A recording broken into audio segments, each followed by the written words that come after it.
When I inherited my grandmother's house, I had no intention of keeping it. Nestled deep in the countryside, the house was old, weather-worn, and suffocated by tangled vines that seemed to grow overnight.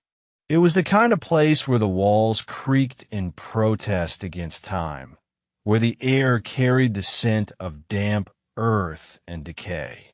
I arrived late in the afternoon, the sun bleeding red across the sky. The lawyer had handed me the key with a strange hesitation, his fingers lingering just a moment too long, as if he wanted to say something but thought better of it. "Are you sure you want to stay the night?" he finally asked. I scoffed. Why wouldn't I? His lips pressed into a thin line. "The house has a history. Don't they all?" He didn't argue, but his eyes held something, pity maybe. By the time I pulled up the gravel driveway, dusk had begun to settle, casting long shadows that stretched unnaturally across the unkempt garden. The place was in worse shape than I remembered. Weeds clawed at the base of the porch, their tendrils creeping up the wooden beams like hungry fingers. The garden, my grandmother's pride and joy, had been consumed by wild overgrowth. The plants twisted and knotted in ways that felt almost intentional. I try not to think about how she had died. The official cause was cardiac arrest, but I remembered the coroner's unease when I pressed for details. Her body was found in the garden, he had said, near the old trellis. A normal enough statement, but the way he said it, as if there was more he wasn't saying, as if there was something he had seen but wished he hadn't. I shook off the thought and stepped inside.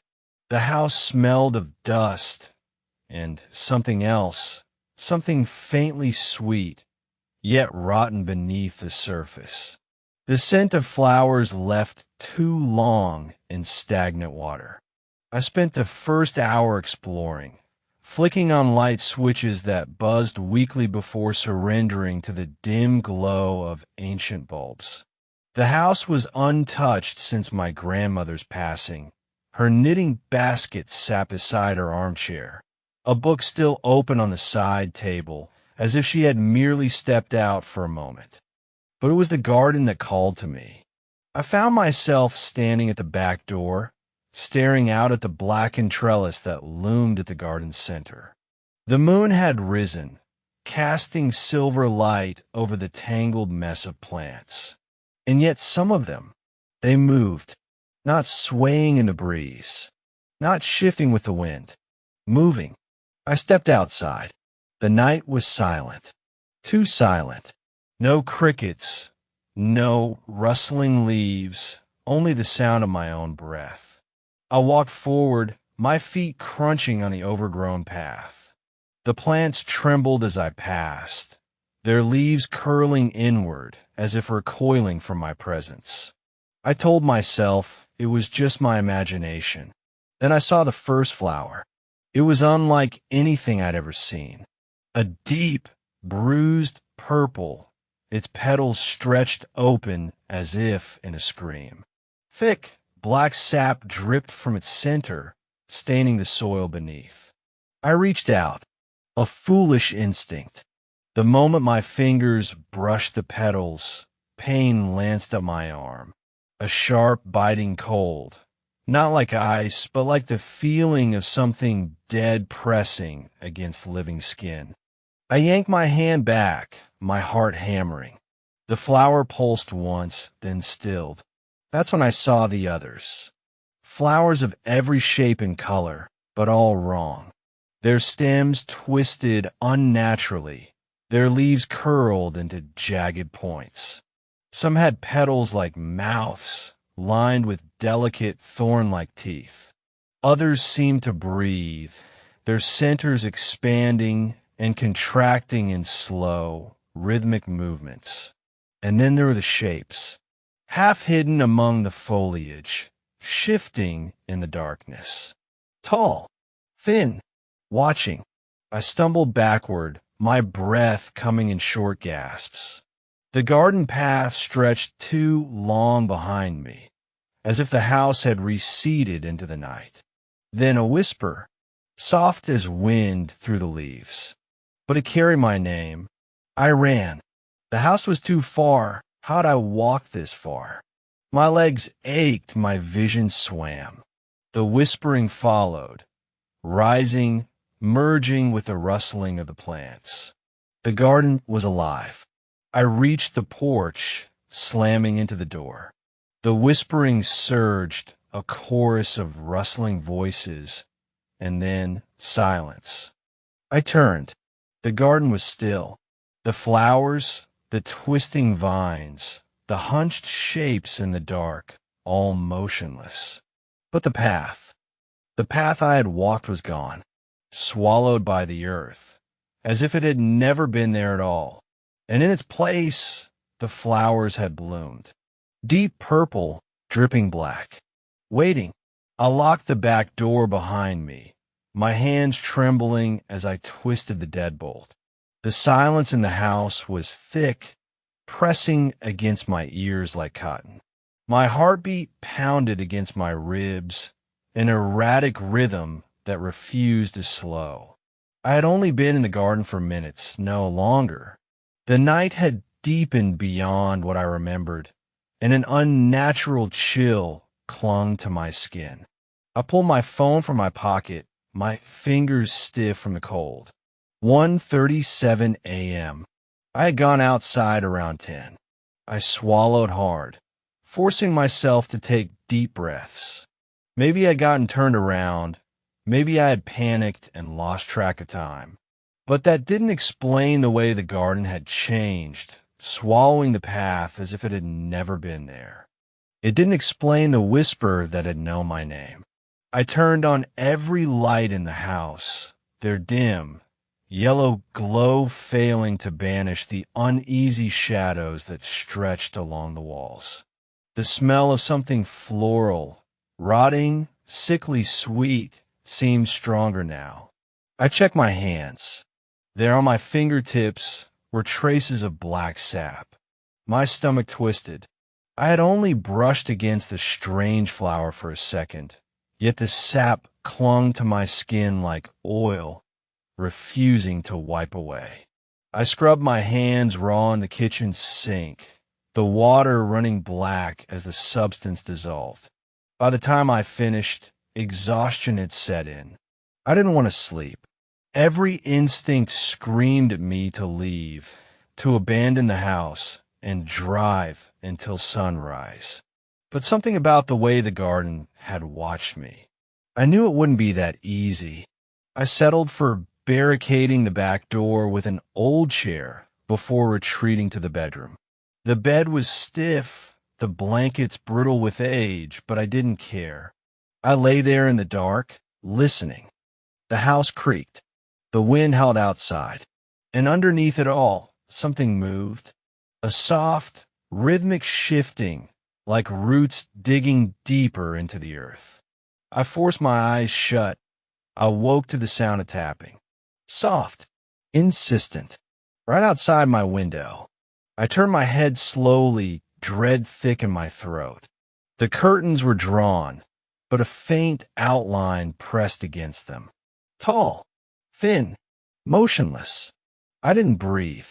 The tapping came again, deliberate, almost playful. Then a whisper, "Come back." I lunged for the lamp, fumbling with the switch. Light flooded the room, and nothing. The window was empty, the pale moonlight filtering through the glass. My breath shuddered from my lips, my skin slick with cold sweat. I reached for my phone. 4:12 a.m. Sleep was no longer an option. At sunrise, I made coffee with shaking hands and forced myself to think rationally. Maybe it had been a dream. Maybe my mind was playing tricks on me after the unsettling experience in the garden. I needed to go outside again. The thought filled me with dread, but I had to prove to myself that it was just my imagination. The morning air was crisp, carrying the scent of damp earth.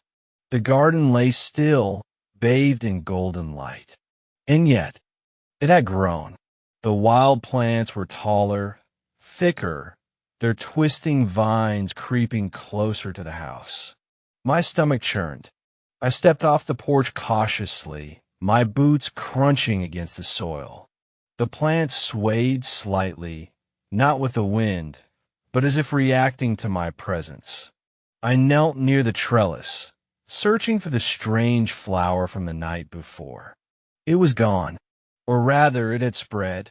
Where there had been only one dark bloom, now there were dozens. Their petals hung open, dark veins pulsing with something thick and wet. The black sap dripped steadily onto the soil, and beneath it, I froze. The earth was red, not brown, not the rich color of healthy soil. Deep red. A wave of nausea rolled through me.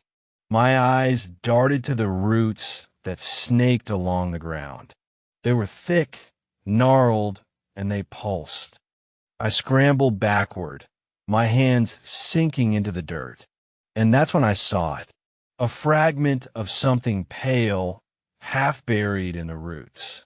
I hesitated, then reached out with shaking fingers, brushing the dirt aside.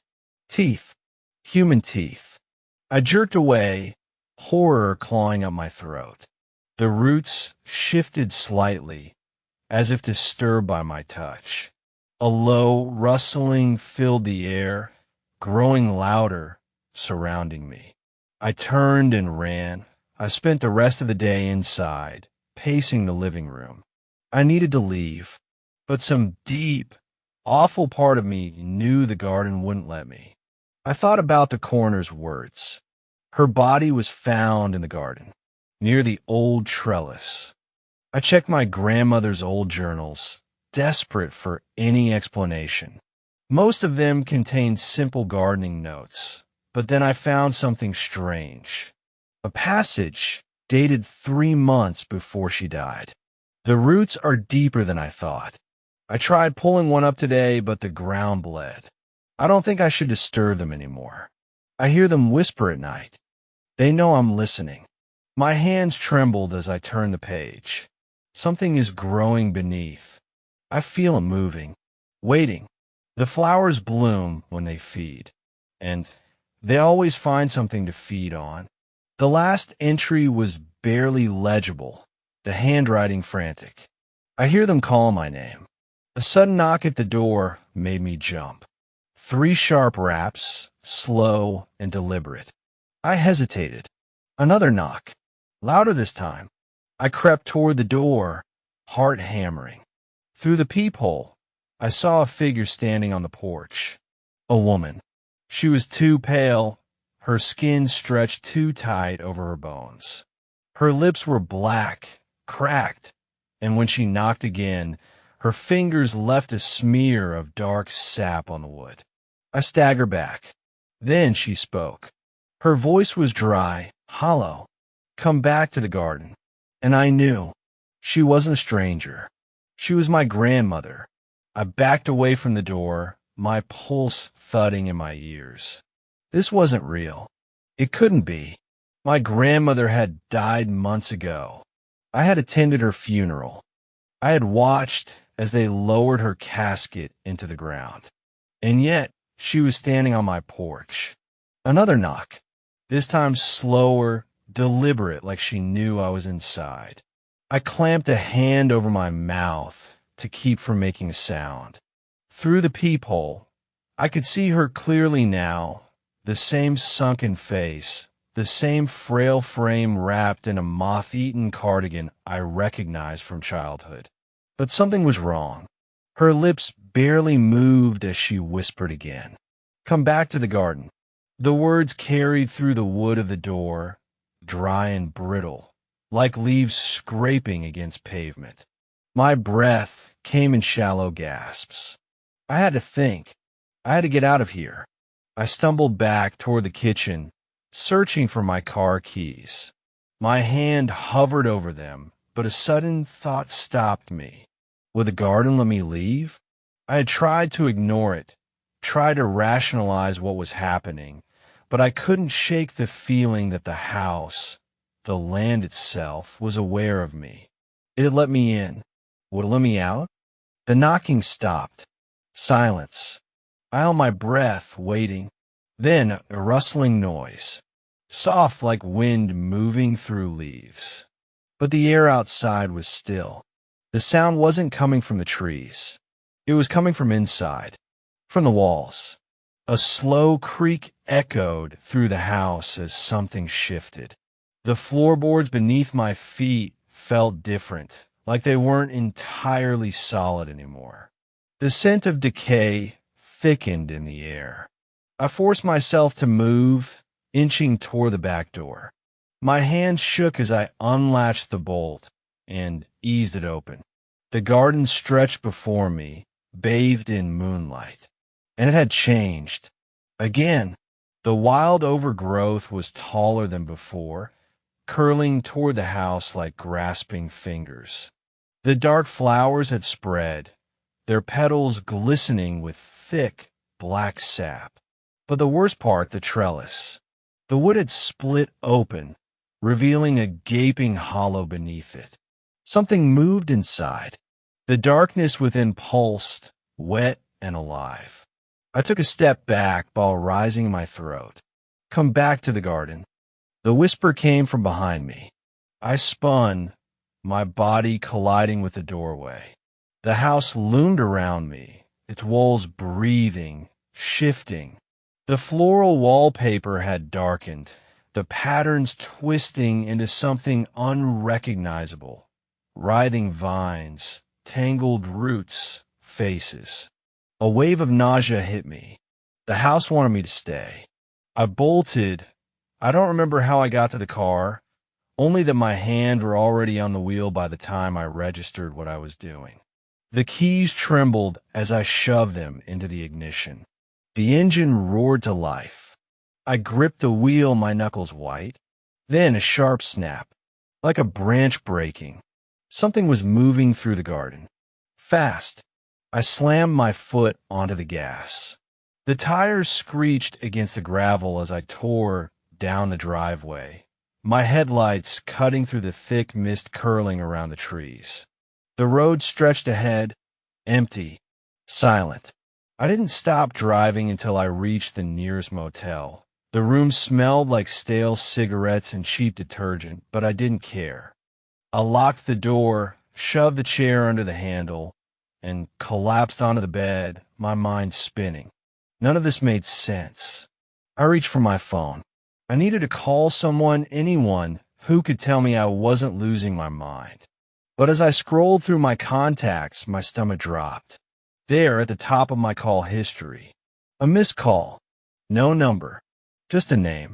Grandma. My fingers went numb. That wasn't possible. Her number had been disconnected after she died.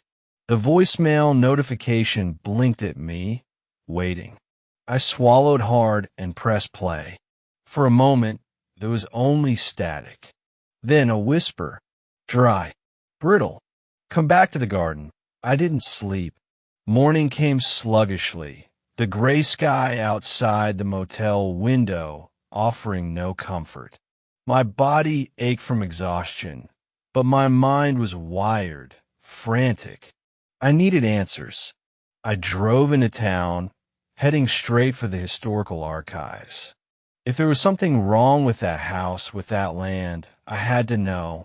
The clerk at the front desk was an older woman with kind eyes. She gave me a curious look when I told her the address. "Oh, that place," she murmured, flipping through the records. "It's been in your family for generations, hasn't it?" "Yeah," I said, uneasy, "but I don't know much about it." She hesitated, then slid a file toward me. I flipped it open and felt the blood drain from my face. There were photographs, old ones, grainy and faded. The house looked different back then, less worn, but the garden. It was the same, wild, overgrown, unnatural. I turned the page. An article from 1936. Local woman missing. Husband found dead in garden. My breath caught in my throat. The details were sparse, but the implication was clear. The woman had disappeared without a trace. Her husband had been found beneath the trellis. His body had been half buried in the roots. I turned another page. Another article. 1952. Another disappearance at family estate. Another. 1978. Two siblings go missing near old house. Another. 1994. Woman found dead in overgrown garden. The pit in my stomach deepened. My grandmother's name was listed in the article. I slammed the folder shut, bile rising in my throat. This wasn't just a haunted house. It was something worse. Something that fed. And it wanted me back. That night I dreamed of the garden. I was standing in the middle of it, surrounded by the dark flowers. The vines curled around my ankles, pulling me downward. The earth breathed. I felt the roots digging into my skin, curling beneath my flesh. And then a voice. Not my grandmother's. Something older. Hungrier. The garden always finds a way to bloom. I woke up gasping. My phone was on the nightstand, screen glowing. A text message. No number. Just 3 words. Come back home. I didn't go back. Not first. I spent the next day holed up in the motel, staring at my phone, at the text that had no number. The words burned into my brain. Come back home. I tried to tell myself it was some kind of glitch. A delayed message from years ago. Maybe my mind was playing tricks on me, feeding into my fear. But deep down, I knew better. The garden was calling me, and I was running out of time to ignore it. I drove into town again, determined to dig up more information. The historical records had already told me enough to confirm what I feared. The house, the land, it had history. But history alone wasn't enough. I needed something stronger. Something that could break whatever hold the garden had. At first, I wasn't sure where to look. Churches? Paranormal experts? I had no idea how to fight something that wasn't supposed to exist. But when I overheard a group of locals at the diner talking about old folklore, I knew where I had to go. The town's oldest resident, Miss Eleanor Gray. Eleanor lived in a small house on the outskirts of town, a sagging cottage covered in ivy and surrounded by dead cornfields. She must have been in her 90s, but when she opened the door, her eyes were sharp, clear, like she had been expecting me. "You're from the house, aren't you?" she asked, not unkindly. My breath caught. "How did you—" She motioned me inside before I could finish. The house smelled like old paper and dried herbs.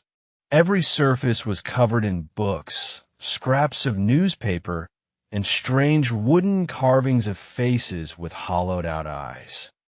"You're not the first to come looking for answers," she said as she settled into a rocking chair, studying me carefully. "But you might be the last." I swallowed hard. "What does that mean?" Eleanor sighed, rubbing her bony fingers together. "The land your family built on, it's cursed. Has been for generations. I don't know what started it, but I do know how it feeds." She reached for a book beside her, its cover cracked and faded.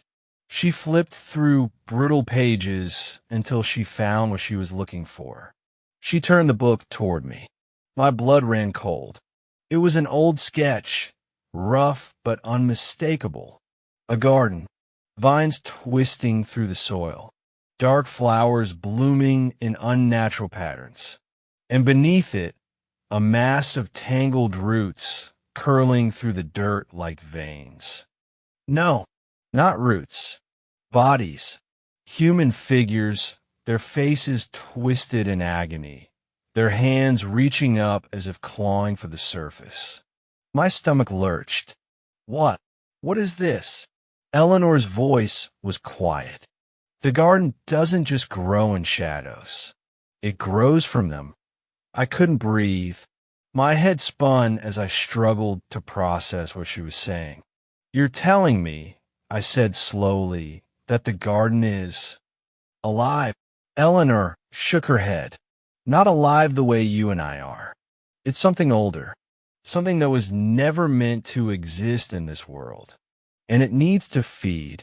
I thought of the historical records, the disappearances, the bodies half buried beneath the trellis. I thought of my grandmother. She had known, hadn't she? That's why she had tried to keep me away. But something had changed. Something had let me come back. And now it wouldn't let me leave. Eleanor's eyes darkened. If you don't stop it, it'll take you too. A lump formed in my throat. How do I stop it? She hesitated, and for the first time, I saw fear flicker across her face. There's only one way, she said. You have to burn it. All of it. The house, the garden, the land itself. Leave nothing behind. The thought of setting my childhood home on fire felt impossible. But was it even my home anymore? The thing I had grown up in, the warm, safe place filled with my grandmother's stories and the scent of fresh bread, was gone. All that was left was the garden. I made up my mind. I thanked Eleanor, ignoring the look of pity in her eyes as I left. I knew what I had to do. The drive back to the house was long. Too long. The sun had begun to set by the time I reached the old dirt road leading to the property. A heavy fog clung to the air, thick and unmoving. I gripped the wheel tighter. The house was waiting for me. It knew what I was planning. I parked a good distance away, leaving the car running in case I needed to make a quick escape. The canisters of gasoline I had bought earlier sat on the passenger seat. I grabbed one and stepped out. The air was too still, the trees too silent. I forced my feet forward, crunching over dead leaves. My heartbeat pounded in my ears. The garden had changed again. The flowers were larger, their black petals glistening with thick sap. The vines had spread, curling up the sides of the house, wrapping around the windows like prison bars. The ground beneath the trellis moved. I didn't hesitate. I yanked the cap off the gas canister and started pouring. The soil drank it up greedily. I moved quickly, dousing the flowers, the vines, the walls of the house. My hand shook, but I didn't stop. Not until everything reeked of gasoline. Then I pulled out the matches. And that's when I heard it. A low, wet whisper. The roots shifted. Something rose from the earth. A figure. No, figures. They were human, or they had been once. Their skin was stretched tight over twisted bones, their empty eye sockets dripping with thick, black sap. And they were smiling. I stumbled back, my breath caught in my throat. One of them took a step toward me, its voice like wind through dry leaves. You cannot kill what was never alive. The match trembled in my fingers. The figures lunged. I struck the match and dropped it. The match fell. For a second, nothing happened. Then, a spark. The flames took hold in an instant, racing across the gasoline-soaked vines, licking up the walls of the house, catching on the dead leaves strewn across the garden. The air filled with the sharp scent of burning wood and something else, something rancid and foul, like rotting meat set aflame. The figures shrieked. Their voices were not human. They were something older, something buried deep in the roots of this land for centuries. They clawed at the air, writhing as fire swallowed them, black sap bubbling and hissing as they collapsed back into the soil. I stumbled away, gasping, my skin prickling with heat. The flames spread faster than I expected, as if the house itself had been waiting for this moment, eager to be consumed. The old wooden beams groaned and cracked, embers flying into the air like fireflies. I should have felt relief, but instead, I felt something watching. The ground trembled beneath my feet. Then the garden moved, the soil split apart, and something rose. A shape too large, too unnatural, writhing from beneath the trellis. The vines twitched, alive, curling around it, feeding into its form. The thing towered above me, a grotesque mass of roots and limbs and faces, hundreds of them, mouths open in silent screams. I knew those faces. I had seen them in the newspaper clippings, in the town records. The missing, their hollowed-out eyes locked onto me, and I felt my own breath hitch. A voice slithered through the air, neither spoken nor whispered, but something deeper, something that clawed its way into my thoughts. You cannot destroy what is part of you. A vine lashed out. I barely dodged it, throwing myself backward as it carved deep into the ground where I'd stood. The garden was alive, fighting back, refusing to be erased. I had to finish this. I reached into my pocket, my fingers closing around the lighter fluid I had kept as backup. My hands were slick with sweat, trembling, but I forced myself to move. I ran, straight toward the thing. The faces screamed, their voices echoing in my skull. The vine snapped toward me, slicing through my shirt, my skin, but I didn't stop. I emptied the lighter fluid onto the roots, onto the soil that had been tainted for generations. The fire around the house was already spreading, creeping toward the garden, feeding on whatever unnatural energy had kept this place alive for so long. The air crackled with heat, the flames hungry. The entity shrieked as the fire caught, spreading up its tangled mass of roots and bones. The faces twisted in agony, their mouths opening impossibly wide, their voices overlapping in an unbearable cacophony of rage and fear. I stumbled backward, my vision swimming. The heat was overwhelming, the smoke filling my lungs. The ground beneath me cracked, and the garden began to collapse. I didn't think. I ran. The house was gone now, fully consumed by the fire, its frame caving inward as the roof crumbled. The flames spread wildly, catching onto the trees, the grass, devouring everything in its path. I could still hear them screaming.